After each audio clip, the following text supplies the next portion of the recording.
qabsan karayo xataa mararka qaar markay xaaladda ku xumaato masaska xataa maanu dhaafi jirin intuu dilo ayuu cuni jiray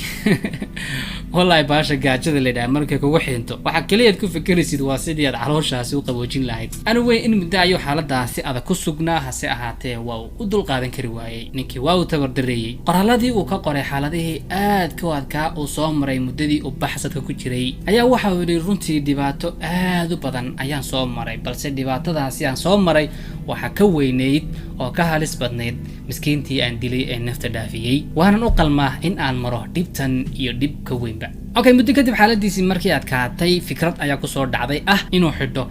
mask sida anigoo kale in wajigiis qariyo imika wadan saadin dhaxmar miyad galan karaysaa dabcan waa fududa qofka indhihiisa lagu garto balse kaliya waxa garan karaya qofkii indhihiisa u fiirsada haddaba magaaladii ayuu ku soo laabtay asagoo mask xidhan balse aad isaga ilaalinaya indhaha dadku inay qabtaan indhihiisa waa tahay markiiba supermarketyada